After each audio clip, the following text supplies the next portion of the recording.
we should all be trying to get the next person to heaven, like help our neighbor get to heaven. Um, so yeah. Thank you for that wisdom, Josh.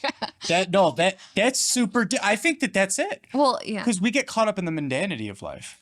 Yeah. I mean, that's kind of like a recurring theme of what you're saying right now, right? Like, okay, growing up, it's like the faith is what I knew. The faith is what we practiced. Then as I get older, it's like, I have it almost there on the shelf. Mhm. Now I got to dust off that shelf. Yeah. I have to reinvigorate. I have to Right. revitalize this relationship. Yeah. And it's not ever wanting on the part of God. It's always wanting on the part of us. Oh, yeah, absolutely. Yeah. But then, whenever you're other focused, because we're made for love. We're made for self-gift as relational beings, as people. That's how God, made us in his own image and likeness. Yeah. That's how he made us. So, when we're made for the other, it's what allows us to become fully human. It's what allows us to flourish. It's what allows us to become most who we were called to be. So yeah, that makes a ton of sense. And that requires a choice. Oh, absolutely. Every moment. Yeah. Oh, yeah. Yeah, definitely. But just seeing God in other people is helpful too. What seeing was them as a gift. What was it you said in about the last year? I started really intentionally doing that. What? I don't know. I wish I knew. Interesting. Oh, that's great. I wish I could pinpoint one moment in my life, but I think I just got kind of over it. I just was I haven't found the right guy yet. And everything in my career was going really well. I loved all my jobs. I loved the kids I worked with. And I think I just put so much energy into that and just filled that cup. And I just continued doing that in my personal life too. And I just started trusting more in different experiences. I just think I decided one day, you just have to live your life, right? Because it's a gift. Right. And that's all that there is to do. Mm-hmm.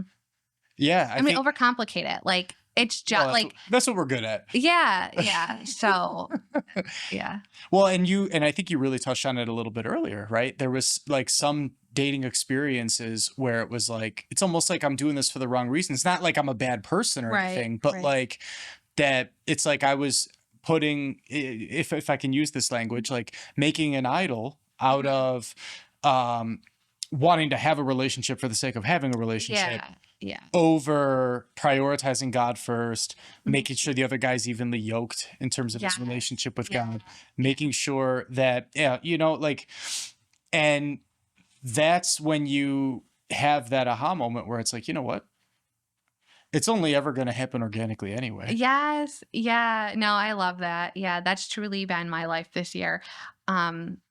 Just living for God. And there's days that I'm oh, I'm so great. I'm doing such a good job. But then, there's those days when you want to erase. But I don't know. It's just it's an adventure. Growing up, I always heard life's an adventure with God. It just sounds so cheesy, but it's not. There is just so much to life. And just, again, just seeing God in other people and being relational. Yeah. Yeah, you're bringing me back. I don't know why, but there was this Monsignor who was the MC for Pope Francis.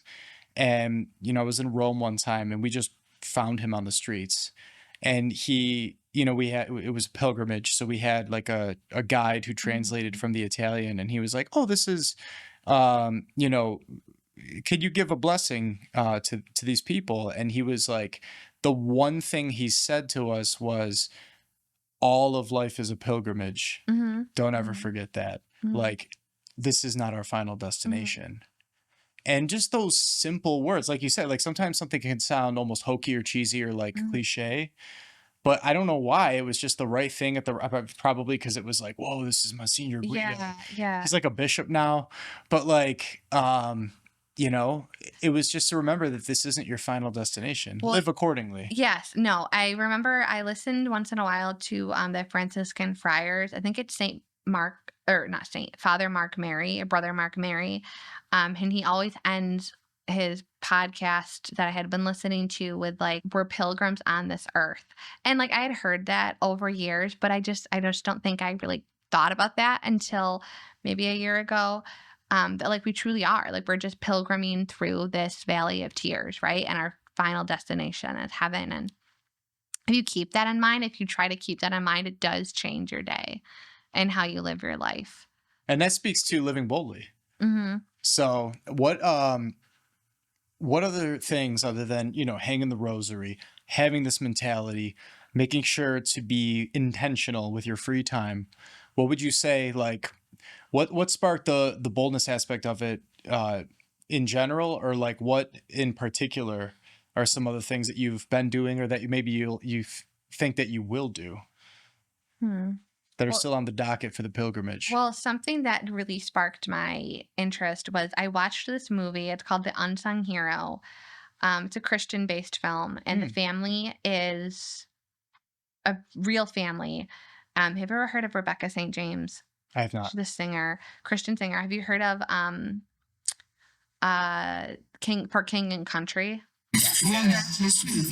Their family. So their family, their father was a music producer in Australia, and he somehow, I believe he lost out on a deal. Somehow he lost a ton of money. And so they traveled to the America. And in that film, it just goes through how they had no money. And through their faith, several people came and helped them, built up the community. And in the film, the mom was the unsung hero.